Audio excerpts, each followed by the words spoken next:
Me negué a pagar la deuda de $670.000 de mi hermano. Me llevaron a juicio pensando que me quebraría. No llevé abogado. Pero cuando la jueza abrió mi expediente, su rostro cambió por completo, luego llamó a los alguaciles y ordenó que nadie en la sala se moviera. Nunca pensé que la peor traición de mi vida vendría de mi propia familia. Aquella mañana en el tribunal de Nashville, mi hermano estaba sentado frente a mí, sonriendo como si finalmente me tuviera acorralada. Luego, la jueza abrió mi viejo maletín de documentos verde militar y toda la sala quedó en silencio. Pero esa parte vino después del tribunal, después de los cobradores de deudas, después de que mi madre me mirara a los ojos y me dijera que estaba destruyendo a la familia. Antes de todo eso, solo estábamos mi taller en Clarksville, Tennessee, y una vida que me había costado mucho trabajo pacificar. Mi nombre es Raquel Mercado. Tenía 44 años cuando esto ocurrió. Exoficial de logística del ejército. Fort Campbell estaba lo suficientemente cerca como para que pudiera escuchar los helicópteros en ciertas mañanas si el viento soplaba en la dirección correcta. Vivía a unos 20 minutos de la base, en una pequeña casa de ladrillo con una entrada agrietada, una cafetera difícil y la vieja Harley de 1974 de mi padre en la parte trasera de mi taller de motocicletas. Yo era la dueña de Talleres Mecánicos Mercado. Nada lujoso. Principalmente cambios de aceite, trabajos de frenos, cambios de neumáticos y clientes mayores que traían sus motos jurando que solo las guardaban para el invierno, incluso en pleno julio. Me gustaba esa vida. Tranquila, honesta, mecánica. Los motores tenían sentido para mí. Si algo golpeaba, goteaba, se calentaba demasiado o se negaba a arrancar, normalmente había una razón. Las personas eran más difíciles. Especialmente mi hermano Esteban. Esteban Mercado tenía 39 años y poseía ese encanto peligroso que tienen algunas personas. Podía entrar a una habitación sin un centavo, tarde y siendo culpable, y de alguna manera salir con alguien ofreciéndole una cerveza y una segunda oportunidad. De niños, él era el consentido. Nuestra madre lo llamaba sensible. Los maestros decían que estaba lleno de potencial. Yo lo llamaba Esteban porque conocía la otra cara, los pagos atrasados, las disculpas falsas, los grandes proyectos que siempre requerían el dinero de otra persona. Aún así, era mi hermano menor. Después de que nuestro padre falleció, asumí responsabilidades que no me correspondían a los 17 años. Ayudaba a Esteban con la tarea, lo recogía cuando se metía en problemas, mandaba dinero a casa cuando estaba en el extranjero y cubría algunas facturas cuando decía que estaba entre oportunidades. Esa frase debió venir con una etiqueta de advertencia. Para cuando me retiré del ejército, Esteban estaba en Nashville haciéndose llamar inversor inmobiliario. Casas de lago, remodelaciones de lujo, alquileres a corto plazo, carpetas brillantes, botas caras y una camioneta tan limpia que parecía alérgica al lodo. Parecía exitoso. Ese era el don de Esteban. No necesitaba ser estable, solo necesitaba parecerlo. La primera carta llegó un martes de marzo. Lo recuerdo porque tenía una Harley Roadkin en el elevador y el viejo señor Beltrán, de Oak Grove, estaba sentado cerca de la máquina de refrescos, contándome por 10ª vez cómo su tercera esposa nunca respetó la presión adecuada de los neumáticos. El cartero dejó un sobrecertificado en mi mostrador. Firmé con grasa todavía bajo la uña del pulgar. Adentro había una notificación de un banco que apenas reconocía, diciendo que yo era responsable de un préstamo de refinanciamiento vinculado a una de las propiedades de Esteban. Al principio me reí, no porque fuera gracioso, sino porque era demasiado ridículo para procesarlo. Luego llegó otra carta. Luego una llamada de un inversor. Después, un paquete de la oficina de un abogado. El número finalmente apareció en tinta negra en la página 4, $670.000. Me senté en mi oficina detrás del taller, mirando fijamente esa cifra mientras la radio tocaba una vieja canción de George Strait demasiado baja para entenderla. Llamé a Esteban. Respondió al tercer tono, tan alegre como campana de iglesia. Raquel. Hola, te iba a llamar. Esa frase nunca anticipa nada bueno. ¿Qué es esto? Pregunté. Suspiró como si lo estuviera molestando por una multa de estacionamiento. Es temporal. El mercado cambió. Una vez que se vendan las propiedades, todos recibirán su pago. ¿Por qué está mi nombre en esto? Hubo una pausa. No muy larga, pero lo suficiente. Me ayudaste hace años, ¿recuerdas? No, no lo hice. Raquel, por favor. Firmaste unos documentos de respaldo. Era solo una red de seguridad. Mi mano se apretó alrededor del teléfono. ¿Qué documentos? Él bajó la voz. No empieces a actuar como si te hubiera engañado. Sabías que estaba construyendo algo. Ese fue el primer escalofrío que sentí. No fue miedo, exactamente. Fue reconocimiento. Como escuchar que un motor hace un ruido que sabes que significa que todo está a punto de romperse. Comencé a buscar en archivos viejos esa noche. Carpetas bancarias, registros militares, documentos médicos, papeles de despliegue de cuando me preparaba para ir a Kuwait años atrás. Fue entonces cuando recordé el hospital. Me había lesionado la espalda durante el entrenamiento antes del despliegue. Nada heroico, solo un mal levantamiento, un giro brusco. Y de repente estaba en el hospital comunitario del ejército Blanchfield firmando una pila de papeles de emergencia por si las cosas salían mal en el extranjero, documentos de poder notarial, formularios médicos, instrucciones de propiedad. Mi madre había estado llorando. Esteban también había estado allí, mostrándose servicial, deslizándome papeles y diciendo, solo firma donde marcaron, hermana. Resolveremos todo después. Confié en él. Esa frase todavía me revuelve el estómago. Una semana después de que comenzaran las cartas del banco, mi madre convocó a una cena familiar en su casa de Hendersonville. Supe que era una emboscada en cuanto entré. Esteban estaba allí con su esposa Camila y sus 2 hijos, sentados en la sala viendo dibujos animados con el volumen demasiado alto. Mi tía Marlene estaba en la mesa, junto con 2 primos. Mi madre había preparado carne asada, como si la comida casera pudiera suavizar una extorsión. Nadie me preguntó cómo estaba. Eso me lo dijo todo. Mamá empezó a llorar antes de que yo me sentara. Raquel, tu hermano lo va a perder todo. Miré a Esteban. Entonces él debería explicar por qué mi nombre está en préstamos que nunca acepté. Camila intervino con brusquedad. Tenemos hijos. Le respondí. Lo sé. La tía Marlene se inclinó hacia adelante. Eres soltera. No tienes las mismas responsabilidades. Ahí estaba. La vieja lógica de siempre. Mi vida valía menos porque menos personas dependían de mí. Esteban se frotó la cara como un hombre bajo una presión terrible, pero noté su reloj. Una pieza grande de plata que probablemente costó más que mi primer auto. Dijo. No te pido que lo pagues todo. Solo ayuda a estabilizar las cosas. ¿Cuánto? Nadie habló. ¿Cuánto, Esteban? Él desvió la mirada. Mi madre susurró. El banco necesita un compromiso. Casi me río de nuevo. Casi. Así que se supone que debo vaciar mis ahorros de jubilación porque Esteban construyó un negocio basado en mentiras. El rostro de mi madre se endureció. No hables así de tu hermano. Eso dolió más de lo que esperaba. No porque lo defendiera, ella siempre lo había defendido. Sino porque por un segundo lo vi con claridad. No estaba sorprendida. Estaba decepcionada de que yo no cooperara. Esteban se recostó y dijo. Estuviste 20 años en el ejército. Pensé que el honor significaba algo para ti. Eso me caló hondo. Me levanté lentamente. El honor no significa pagar por un fraude. Sus ojos cambiaron entonces. Solo un destello, lo suficientemente pequeño para que nadie más lo notara. Pero yo lo vi. Él nunca lo negó. Ni una sola vez. A la mañana siguiente, 2 hombres entraron a mi taller mientras yo ajustaba el carburador de una motocicleta. Uno vestía un traje barato, el otro sostenía un sobre. ¿Raquel Mercado? Todo el taller quedó en silencio.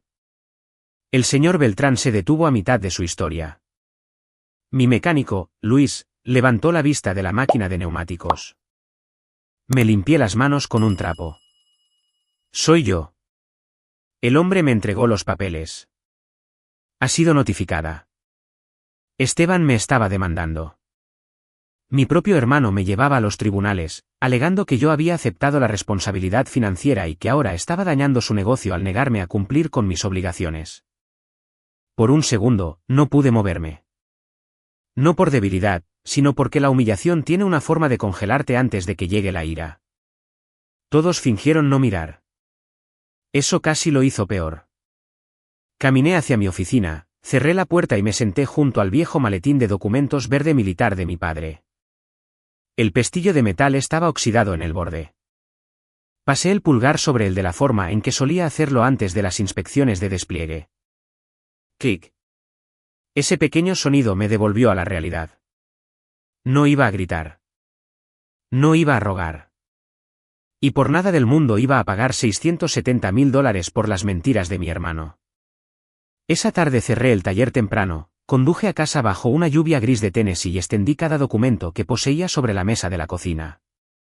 Por primera vez en mi vida, dejé de preguntarme cómo salvar a Esteban y empecé a preguntarme cómo desenmascararlo. El primer abogado con el que me reuní vestía unas botas de vaquero que probablemente costaban más que mi factura de electricidad mensual. Su oficina estaba arriba de una cafetería en el centro de Nashville, con paredes de ladrillo a la vista y carteles enmarcados de música country, esforzándose un poco de más por parecer casual. Conduje hasta allí 3 días después de recibir la demanda, cargando el viejo maletín de mi padre como si pesara 50 libras. Quizás así era. El abogado hojeó las primeras 20 páginas de papeleo mientras yo me sentaba frente a él, escuchando el zumbido del tráfico exterior. Finalmente, se recostó y exhaló por la nariz. Esto está feo. Por eso estoy aquí. No, dijo en voz baja. Me refiero a feo a nivel federal. Esa palabra se quedó grabada en mi mente. Federal. Golpeó una página con su bolígrafo. Si estas firmas se utilizaron mientras estabas desplegada en el extranjero, ya no estamos hablando de una simple disputa familiar.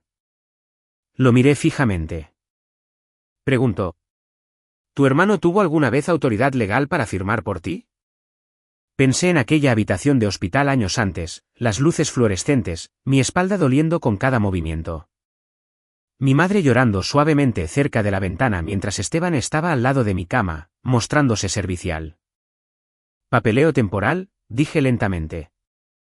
Cosas de emergencia antes del despliegue. ¿Leíste todo? No respondí de inmediato. Esa respuesta me avergonzaba más que la deuda. Confié en él.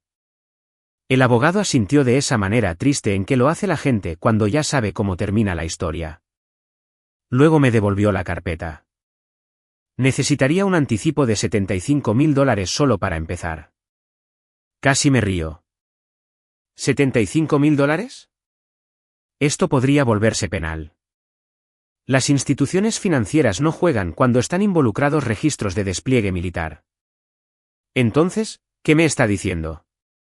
Se mostró incómodo. Digo que su hermano puede haber hecho algo muy estúpido. Regresé a Clarksville en silencio. El segundo abogado fue peor.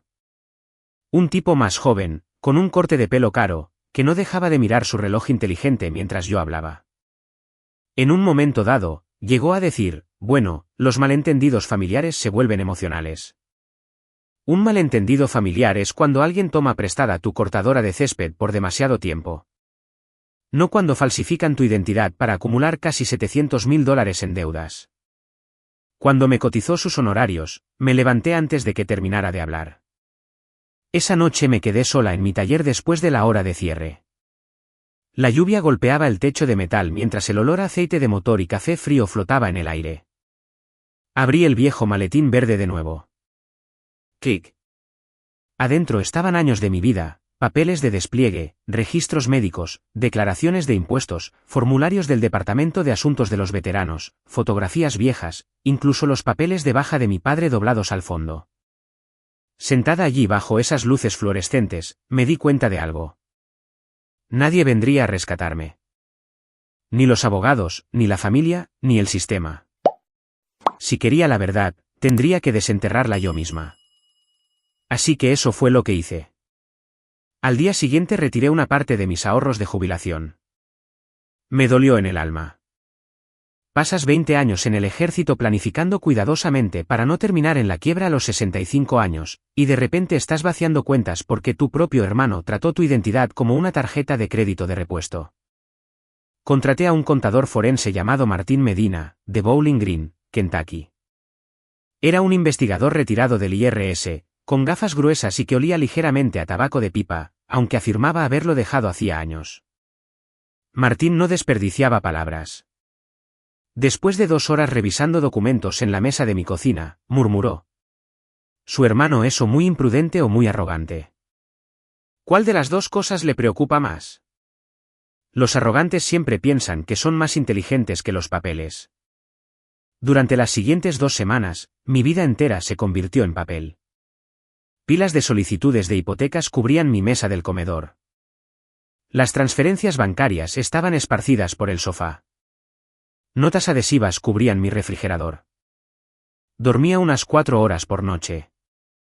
Lo más extraño era que seguía atendiendo el taller durante el día, así que pasaba las mañanas cambiando pastillas de freno y las tardes tratando de desenredar empresas fantasma conectadas con mi propia familia. Alrededor de las 2 de la mañana, la casa sonaba diferente, más silenciosa, más pesada. El reloj de la cocina sonaba más fuerte. La cafetera siseaba. Las páginas se deslizaban contra la madera. A veces la calefacción se encendía con un quejido que hacía que todo el lugar se sintiera cansado. Ahí era cuando la duda golpeaba con más fuerza. Tal vez se me había pasado algo. Tal vez realmente había firmado más de lo que recordaba. Tal vez estaba a punto de destruir lo poco que me quedaba de familia. Luego encontraba otra mentira y la duda desaparecía de nuevo. Una noche estaba comparando fechas de firmas con antiguos registros de despliegue del ejército cuando noté algo extraño. Un documento de refinanciamiento supuestamente había sido certificado ante notario en Nashville el 14 de octubre. Acerqué mi registro de despliegue. El 14 de octubre fue el día en que mi convoy cruzó la frontera tras una transferencia de suministros. Lo recordaba claramente porque uno de nuestros camiones perdió un neumático bajo un calor brutal y pasé 6 horas respirando polvo y gritando a los mecánicos mientras cargaba 40 libras de equipo con la espalda lesionada. Estaba a más de 6.000 millas de Tennessee. Pero según el papeleo, de alguna manera estaba firmando documentos hipotecarios en una tienda UPS en Nashville. Ese fue el momento en que esto dejó de parecer una confusión y empezó a parecer un delito. Unos días después, Martín me llamó. ¿Estás sentada? ¿Debería estarlo? Rastreé algunas transferencias a través de una de las SRL de su hermano. Él también pidió prestado contra la cuenta de jubilación de su madre. Todo dentro de mí se enfrió. ¿Cuánto? Lo disfrazó bajo un acuerdo de sociedad inmobiliaria. Cerré los ojos. Mi madre había pasado 30 años trabajando en el departamento de nóminas del distrito escolar. Cortaba cupones, reutilizaba el papel aluminio, condujo el mismo Buick durante 15 años porque odiaba los pagos de automóviles, y Esteban también le había robado a ella. Lo peor de todo era que honestamente no sabía si ella ya se había dado cuenta. Días después, conduje a la oficina de registro del condado de Montgomery, buscando otra discrepancia de archivos. Allí fue donde conocí a Lucía Galván. Estaba en sus 60 años, con cabello plateado recogido con firmeza y anteojos de lectura que colgaban de una cadena alrededor de su cuello. Me miró por encima del mostrador y dijo: «Usted es la dama militar con el caso de fraude. En los pueblos pequeños nada permanece privado». Supongo que sí. Lucía pasó casi 1 hora ayudándome a buscar en los registros de propiedad archivados, algo que la mayoría de los empleados habrían evitado. En un momento, preguntó en voz baja: ¿Sirvió en el extranjero? Kuwait. Mi hijo estuvo en la infantería de marina, en Irak. Algo cambió entre nosotras después de eso. No fue dramático, solo comprensión. Mientras la fotocopiadora vibraba detrás de nosotros, bajó la voz. Mi hijo me dijo algo antes de su segundo despliegue. La miré. Dijo: lo más aterrador en el extranjero no era el enemigo. Era darse cuenta de que algunas personas en casa estaban dispuestas a usar tu sacrificio para su propia comodidad. No supe qué decir a eso. Luego, Lucía me miró con firmeza. Mi hijo nunca retrocedió ante los lobos allá afuera. ¿Por qué vas a retroceder tú ante un grupo de lobos con traje? Esa frase me acompañó toda la semana. Una semana antes de la fecha del tribunal, Martín finalmente descubrió la pieza que lo cambió todo. Una transcripción grabada de una llamada de negocios de uno de los inversores de Esteban durante una disputa legal. Esteban no sabía que la llamada había sido conservada. Me senté a la mesa de la cocina a leer el documento mientras el trueno resonaba afuera. Entonces vi la línea. Mi hermana es solo una mecánica solitaria con medallas militares. Presiona lo suficiente y se doblará. Físicamente sentí que se me revolvía el estómago. No porque me hubiera insultado, sino porque me di cuenta de que él nunca había tenido miedo de lo que había hecho. Tenía miedo de que yo finalmente dejara de protegerlo. Más abajo en la transcripción aparecía otra línea. Ella todavía cree en el honor y la lealtad. Por eso es fácil de usar. Empujé los papeles a un lado y salí a la oscuridad. Durante un rato, me quedé allí escuchando la lluvia golpear el camino de entrada. Seguí pensando en todos los años que lo defendí. Cada excusa, cada rescate financiero, cada señal de advertencia que ignoré porque era mi hermano menor. En el fondo, tal vez lo sabía desde hacía años. Simplemente no quería admitir en qué clase de hombre se había convertido Esteban. La noche anterior al juicio, me quedé sola en el taller, organizando las pruebas en pilas ordenadas, registros de despliegue, transferencias bancarias, declaraciones de propiedad, extractos de transcripciones, líneas de tiempo del fraude. Las luces fluorescentes zumbaban en el techo mientras sonaba algo de LYNYRDSKYNYRD en una radio polvorienta cerca de la mesa de herramientas. Alrededor de la medianoche, finalmente cerré el maletín de documentos. Clic. Me temblaban las manos. No de miedo, exactamente. De agotamiento, porque a la mañana siguiente, por primera vez en mi vida, no iba a entrar a una pelea para proteger a mi hermano. Iba a entrar para desenmascararlo.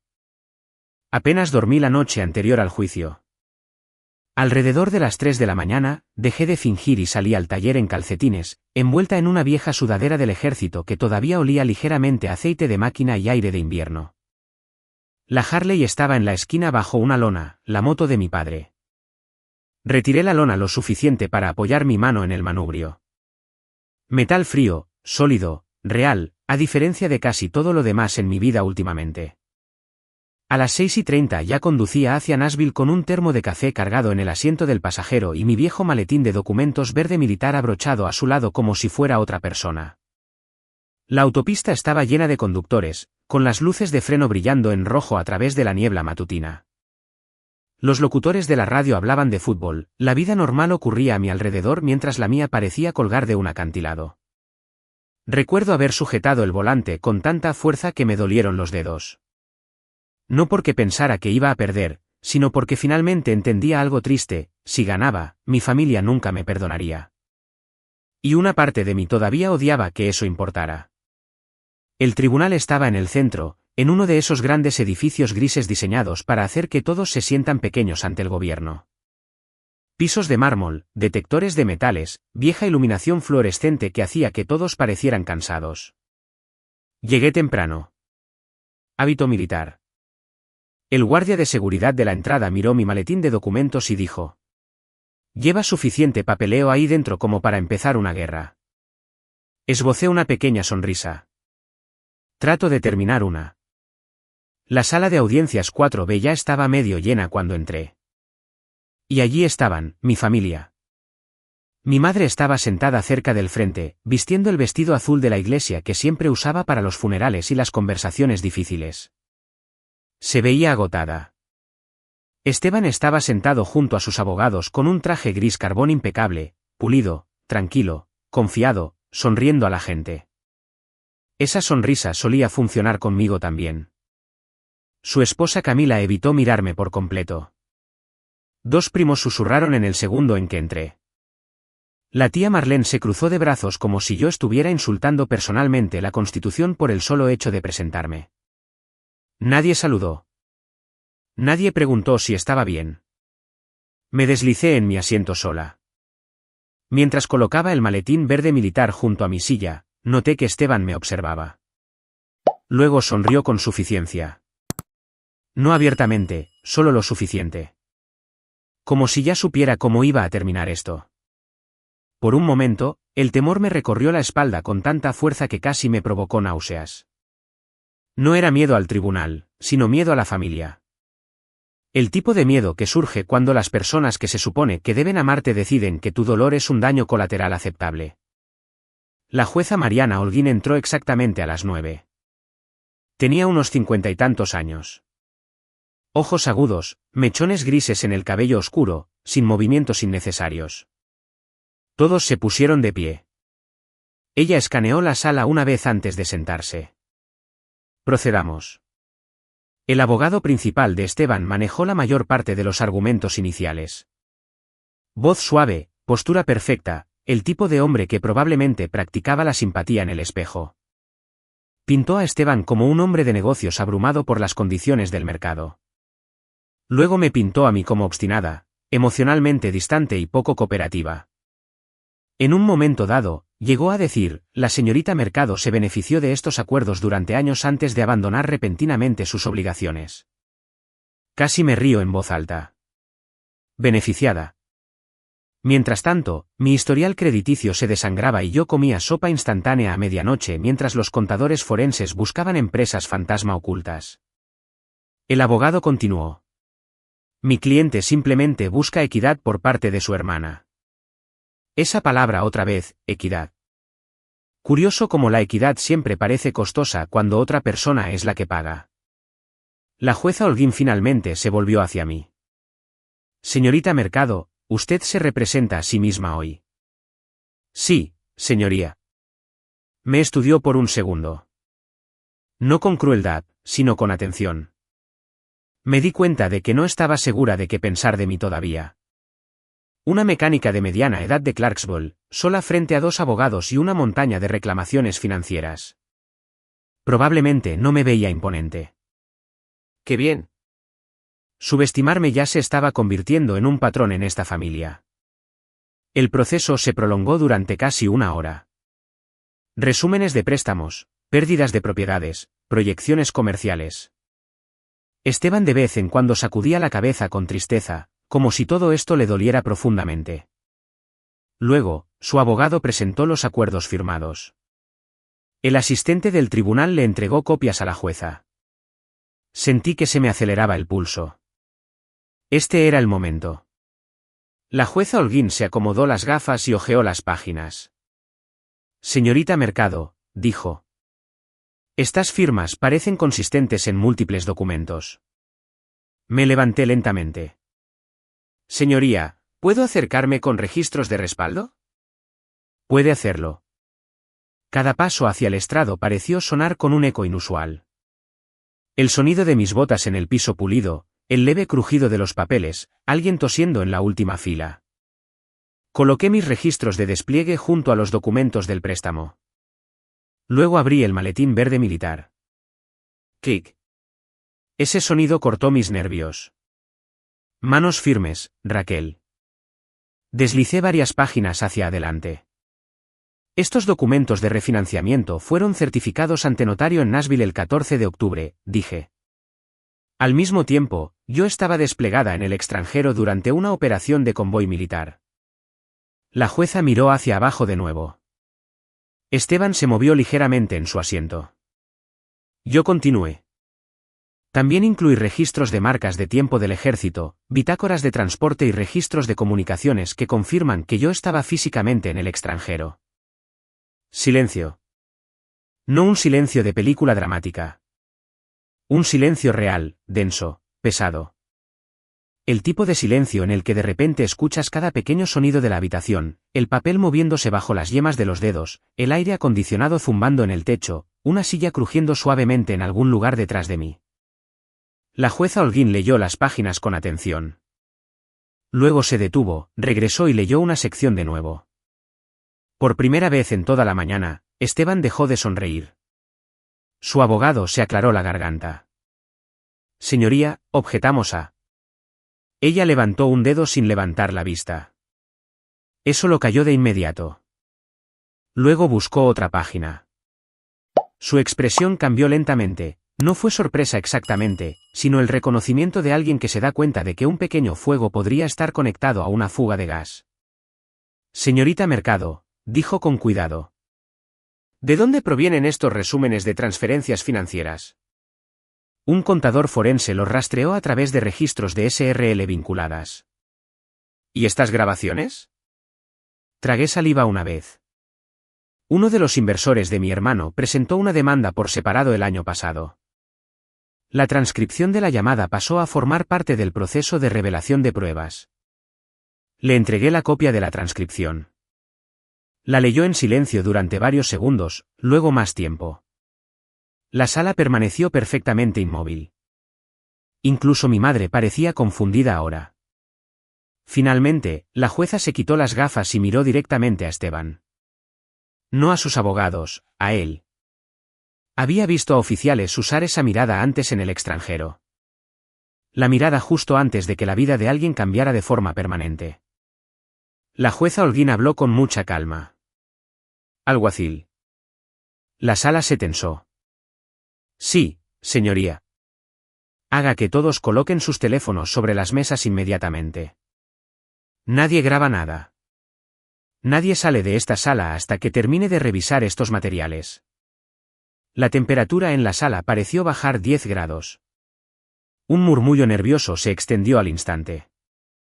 Uno de los abogados de Esteban se puso de pie rápidamente. Señoría, seguramente esto es innecesario.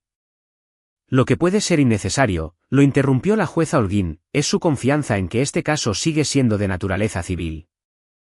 Eso cayó como un martillazo. El rostro de mi madre se quedó blanco. Camila agarró el brazo de Esteban y le susurró algo con urgencia. Esteban no respondió. Parecía pálido ahora. Realmente pálido. La jueza Holguín pasó a otra página. La transcripción. Yo sabía la línea exacta a la que había llegado porque para entonces ya la había memorizado. Mi hermana es solo una mecánica solitaria con medallas militares. Presiona lo suficiente y se doblará. La mandíbula de la jueza se tensó ligeramente. Luego miró de nuevo hacia las firmas de despliegue falsificadas. Y ese fue el momento en que todo cambió. No porque alguien gritara, ni por histrionismo teatral, sino porque de repente todos en esa sala entendieron que esto ya no era una discusión familiar. Esto era un fraude vinculado a registros de despliegue militar. Territorio federal. La jueza Holguín juntó sus manos lentamente. Señor el señor Mercado, ¿presentó usted a sabiendas documentos financieros que contenían firmas obtenidas mientras su hermana estaba desplegada en el extranjero? Esteban abrió la boca. La cerró. Por primera vez en toda mi vida, mi hermano parecía asustado. Y sentada allí, junto a ese viejo y maltratado maletín militar, me di cuenta de algo extraño, ya no le tenía miedo. Nadie habló durante varios segundos después de que la jueza hiciera esa pregunta. Se podía sentir a toda la sala intentando respirar en silencio. Esteban miró a sus abogados como si uno de ellos pudiera sacarlo mágicamente del pozo que se abría bajo sus pies. Pero ambos hombres se habían quedado rígidos en sus sillas. El más joven no dejaba de acomodarse la corbata una y otra vez. El mayor miraba la transcripción frente a él como si deseara que nunca se hubiera impreso. La jueza esperó. Paciente, fría. Señor Mercado, repitió. Esteban tragó saliva. Yo. Necesitaría revisar exactamente a qué documentos se refiere ella. La jueza inclinó la cabeza ligeramente. Ella acaba de guiar a este tribunal a través de ellos. La voz de él cambió entonces, era menos pulida, más defensiva. Mi hermana sabía que yo estaba usando un respaldo temporal para mantener los proyectos en marcha. Casi digo algo, pero no lo hice. Me quedé sentada con las manos cruzadas sobre el maletín de documentos mientras la jueza lo veía desmoronarse centímetro a centímetro. Ese silencio estaba haciendo más daño que cualquier argumento que yo pudiera haber presentado. Uno de los abogados de Esteban se levantó con cuidado. Señoría, tal vez deberíamos solicitar un aplazamiento mientras se reúne más aclaración financiera. La jueza Holguín ni siquiera lo miró. Abogado, ¿es consciente de que estas presentaciones pueden implicar usurpación de identidad relacionada con un despliegue en servicio activo? El abogado vaciló. Esa posibilidad parece ser de reciente planteamiento. ¿De reciente planteamiento? Repitió la jueza en voz baja. Luego levantó uno de mis registros de despliegue. Esta mujer estaba estacionada en el extranjero mientras varias de estas firmas presuntamente se ejecutaron en Tennessee. Nadie se movió, ni siquiera mi madre. La miré entonces por primera vez en toda la mañana. Parecía más pequeña de alguna manera, confundida, asustada, como si la realidad finalmente hubiera comenzado a agrietarse debajo de la versión de Esteban que había pasado años protegiendo. Y, sinceramente, eso dolió más de lo que esperaba porque, a pesar de todo, una parte de mí todavía quería que mi madre me mirara y me dijera, Raquel, lo siento. Debí haberte creído. Pero la gente no cambia tan rápido, especialmente los padres. La jueza Holguín continuó revisando los documentos mientras la sala permanecía atrapada en ese horrible silencio suspendido. Hojas que se deslizaban, páginas que se pasaban, alguien que se movía en un banco de madera. Eso fue todo. Sin música dramática, sin gritos, solo el lento sonido de una mentira colapsando. Entonces la jueza llegó a los documentos de la cuenta de jubilación. Supe el segundo exacto en que comprendió lo que eran. Sus ojos se entrecerraron. Señora Mercado, dijo, mirando hacia mi madre. ¿Estaba al tanto de que su cuenta de jubilación se había utilizado como garantía de respaldo para estas transacciones? Mi madre parpadeó 2 veces. ¿Qué? Esteban intervino de inmediato. Eso se está sacando de contexto. Responda a la pregunta, sentenció la jueza. Mi madre miró a Esteban ahora. Realmente lo miró. No, susurró. Y ahí estaba. La primera grieta real. Esteban se inclinó hacia adelante rápidamente. Mamá, escucha. No fue un robo. Fue una reestructuración temporal. ¿Tocaste mi jubilación? Preguntó ella. Su voz sonaba tan pequeña que casi no pude soportar escucharla. Hijo, me dijiste que esos papeles eran formularios de seguro. La sala volvió a quedar inmóvil. Cerré los ojos brevemente porque de repente recordé esa misma mesa de cocina años antes. Esteban riéndose mientras mamá firmaba documentos que apenas entendía. Él asegurándole que todo era papeleo estándar. Había estado ensayando este tipo de manipulación durante años. La expresión de la jueza Holguín se endureció aún más.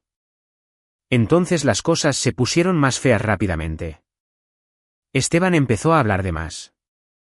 Eso es lo que pasa cuando ciertas personas entran en pánico, confunden la velocidad con el control. El mercado colapsó, dijo con brusquedad. Todos actúan como si esto fuera culpa mía. Los inversores se retiraron, los bancos cambiaron las condiciones, y Raquel siempre actúa de manera moralmente superior, como si fuera mejor que todos los demás. Señor Mercado, advirtió la jueza. Pero él siguió adelante. ¿Saben cuál fue mi problema? Todos esperaban que yo tuviera éxito. Mi padre muere, Raquel se va al ejército y de repente se supone que yo debo cargar con esta familia solo. Eso casi me hizo reír por pura incredulidad. Cargar con la familia. Pensé en todos los cumpleaños que me perdí por los despliegues, el dinero enviado a casa, las reparaciones de los autos, los pagos de alquiler, los años que lo protegí de las consecuencias porque mamá no podía soportar ver fallar a su hijo consentido. Entonces Esteban cometió el error que finalmente lo destruyó. Señaló a nuestra madre. Me consentiste toda mi vida y ahora de repente todos quieren culparme a mí. Mi madre se vio como si él la hubiera abofeteado, y por primera vez desde que comenzó esta pesadilla, dejé de sentir ira. Principalmente me sentí cansada. Un cansancio profundo, del tipo que se asienta en los huesos después de cargar algo demasiado pesado por demasiado tiempo. La jueza Holguín buscó la transcripción de nuevo. Señorita Mercado, dijo, ¿obtuvo usted personalmente esta grabación? No, señoría, Llegó a través de la revelación de pruebas en una disputa separada de inversores. ¿La ha revisado por completo? Sí. Ella asintió una vez, luego miró hacia Esteban. Señor Mercado, este tribunal ha revisado declaraciones en las que usted se refirió a su hermana como. Miró hacia abajo brevemente, una mecánica solitaria con medallas militares. Esteban miró fijamente la mesa. La jueza continuó. Usted también afirmó que ella se doblaría bajo presión y proporcionaría dinero si se la intimidaba lo suficiente. Nadie en mi familia me miró. Ninguno de ellos. Y de alguna manera, eso dolió más que si hubieran gritado. Estaba desahogándome, murmuró finalmente Esteban. La voz de la jueza Holguín se volvió afilada como una navaja. No, señor Mercado. Estaba describiendo una intención. Esa frase cambió toda la sala. Incluso el aire se sintió diferente después. Uno de los abogados de Esteban se frotó silenciosamente la frente, como si ya viera los titulares futuros. Entonces Esteban me miró directamente por primera vez desde que comenzaron los procedimientos, y de repente hubo ira otra vez. Ira real. Podrías haber manejado esto en privado, siseó. Lo miré fijamente por un segundo. Al traje caro, al corte de pelo perfecto, al hombre que pasó años tratando la lealtad como un recurso que podía explotar para siempre. Luego respondí con calma. Si lo manejé en privado, Esteban. Mi voz sonó más firme de lo que me sentía. Durante 20 años cubrí tus deudas. Te defendí. Limpié tus desastres. Dejé pasar las cosas porque eras mi hermano. Apoyé una mano suavemente sobre el viejo maletín verde de documentos. Pero esto dejó de ser un error hace mucho tiempo. Esto es un delito. Nadie me interrumpió, ni siquiera la jueza. Y, sinceramente, esa pudo haber sido la primera vez en mi vida que mi familia realmente me escuchó. La jueza Holguín finalmente se recostó en su silla y cruzó las manos. Este tribunal encuentra pruebas insuficientes para declarar a la señorita Mercado financieramente responsable de las deudas en disputa. En ese momento, sentí que el aire salía de mis pulmones lentamente. No fue alivio exactamente, sino más bien supervivencia. La jueza continuó. Dadas las pruebas presentadas hoy que involucran un posible fraude, usurpación de identidad y mala conducta financiera relacionada con registros de despliegue militar, este asunto será remitido para una revisión adicional. El abogado de Esteban cerró los ojos brevemente. Ahí estaba. Sin golpes dramáticos de mazo, sin esposas, sin final de televisión, simplemente las consecuencias que finalmente llegaban después de años de retraso. Mi madre comenzó a llorar en silencio junto a la barandilla. Camila miraba al frente como si ya se hubiera ido mentalmente del edificio. Y con Esteban, por primera vez en su vida, nadie corrió a salvarlo. La sesión del tribunal terminó 15 minutos después. La gente se levantó lentamente. Los bancos crujieron. Se recogieron los teléfonos de nuevo. Fuera de las ventanas del tribunal, el tráfico de Nashville seguía moviéndose como si nada de esto importara. Quizá no importaba. Pero al recoger el maletín de documentos verde militar, me di cuenta de algo extraño, se sentía más ligero ahora. No porque los papeles se hubieran ido, sino porque finalmente había dejado de cargar a Esteban con ellos. La parte más extraña de ganar en un tribunal es que la vida no se siente victoriosa de inmediato. Nadie te entrega la paz en una caja ordenada. Sigues teniendo facturas, noches de insomnio, te sigues despertando a las 3 de la mañana repitiendo conversaciones que desearías que nunca hubieran ocurrido. El lunes siguiente al juicio, abrí el taller a las 7:30 en punto, como siempre. La misma cafetera, los mismos pisos de concreto manchados, la misma vieja estación de música country sonando bajo cerca de la mesa de herramientas. Y durante unos minutos, me quedé allí parada escuchando los sonidos familiares, un compresor de aire encendiéndose en alguna parte, el tráfico rodando por la autopista, el agua de lluvia goteando de manera constante desde el toldo exterior. Vida normal. Se sentía casi extraño después de semanas de vivir entre documentos legales y traición. Luis entró alrededor de las 8 con panecillos para el desayuno y se detuvo al verme apoyada en el banco de trabajo. ¿Estás bien?, preguntó con cuidado.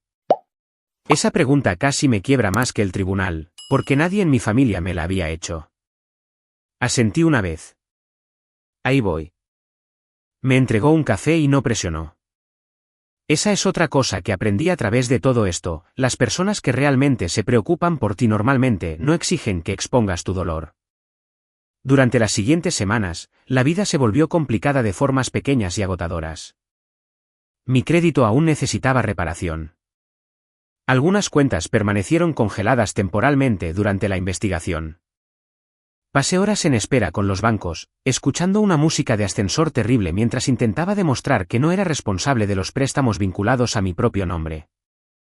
Los honorarios legales también consumieron una parte dolorosa de mis ahorros de jubilación.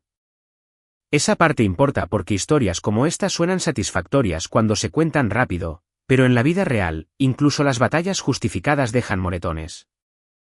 Vendí una de mis propiedades de almacenamiento más pequeñas fuera de Hopkinsville solo para recuperar algo de respiro financiero. Me dolió hacerlo. Compré esa propiedad después de mi segundo despliegue. Pagué la mayor parte con los ahorros de la zona de combate y años de vacaciones omitidas. Verla irse se sintió como vender un tiempo que nunca recuperaría. Aún así, conservé mi casa. Conservé el taller. Y, lo más importante, me conservé a mí misma. Las repercusiones familiares llegaron en oleadas. La tía Marlene dejó de hablarme por completo. Un primo me envió un mensaje que decía: podrías haber arruinado la vida de Esteban. Miré esa frase durante mucho tiempo y luego la borré, porque la gente así nunca se pregunta quién pasó años arruinando la tuya primero.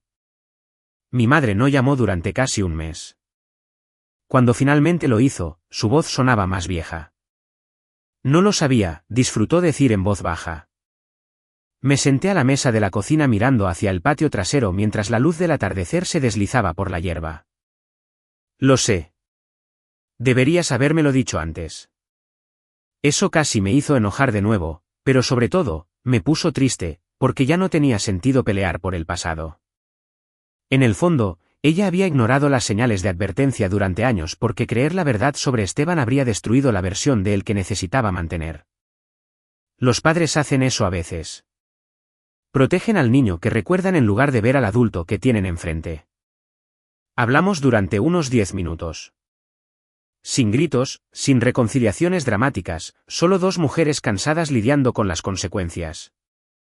Antes de colgar, susurró: lo siento, Raquel. Y aunque una parte de mí había querido escuchar esas palabras durante años, todavía no podían deshacer lo que había sucedido. Pocas semanas después, Diana vino de visita. Diana Valenzuela había servido conmigo en el extranjero. Es médica del ejército, fuerte como el acero y, de alguna manera, una de las personas más cálidas que he conocido. Se presentó cargando bolsas de supermercado y actuando como si fuera la dueña de mi cocina a los 5 minutos. Así es la amistad a nuestra edad, ya nadie pide permiso. Esa noche nos sentamos en el taller a tomar cerveza barata mientras el trueno rodaba por las colinas de Tennessee. Le conté todo: el papeleo falsificado, las transcripciones, mi madre, el tribunal. Diana escuchó en silencio mientras se limpiaba la grasa de las manos con un trapo. Finalmente, dijo: ¿sabes cuál fue siempre tu problema? Estoy segura de que estás a punto de decírmelo. Pasaste toda tu vida limpiando desastres para personas que nunca planearon cambiar. Señaló hacia la vieja Harley en la esquina. Tu papá amaba esa moto más que al oxígeno. Definitivamente la amaba más que a los programas de mantenimiento. Se rió, luego se puso seria de nuevo. ¿Sabes qué es lo que más odiaría tu padre de todo esto? ¿Qué? Que todavía pienses que protegerte a ti misma te hace egoísta. Esa frase se quedó conmigo. Un mes después, los investigadores federales solicitaron oficialmente registros adicionales relacionados con las declaraciones comerciales de Esteban. No lo celebré. Sinceramente, para entonces me sentía vacía, como si mi ira finalmente se hubiera consumido. El cambio real ocurrió silenciosamente un sábado por la mañana. El taller estaba cerrado. La luz del sol entraba por las puertas abiertas. El polvo flotaba perezosamente en el aire. Caminé hacia la Harley de mi padre y retiré la lona por completo por primera vez en meses. Pintura negra, el cromo desgastado cerca del manubrio, un pequeño rasguño cerca del tanque de combustible de cuando a papá se le cayó una llave en algún momento de 1987 y maldijo durante 3 minutos seguidos. Pasé la mano por el asiento. Luego tomé un arrancador de batería y lo conecté. Me tomó casi una hora tener todo listo, combustible, aceite, conexiones. Finalmente, me subí a la moto y presioné el encendido. Por un segundo, no pasó nada. Luego el motor rugió con vida, profundo, pesado, resonando en las paredes del taller. Juro que ese sonido expulsó algo de mí. No odio, no venganza, sino miedo. Todo el miedo que había cargado por decepcionar a la gente, por decir que no, por ser llamada fría, difícil o egoísta, por negarme a sacrificarme una vez más. El motor siguió retumbando constante debajo de mí mientras el aire caliente circulaba por el taller. Y por primera vez en años, me sentí libre. Actualmente, soy voluntaria 2 veces al mes ayudando a veteranos y viudas de militares a entender el papeleo financiero. Principalmente cosas básicas, detectar estafas, proteger cuentas, entender los documentos de poder notarial antes de firmar cualquier cosa. Resulta que mucha gente buena queda atrapada simplemente porque confía en la persona equivocada en el momento equivocado. También dejé de responder ciertas llamadas telefónicas. Esa parte requirió práctica, pero la paz a veces suena a silencio. Esteban y yo no hemos hablado desde el juicio. Tal vez nunca lo volvamos a hacer. Y honestamente, también he hecho las paces con eso. Porque la venganza no se sintió como imaginaba al principio. No fue un triunfo. No fue alegría. Fue simplemente soltar un peso que nunca debía haber cargado en primer lugar. Yo no destruí a mi familia. Solo dejé de pagar el precio por lo que ellos habían hecho.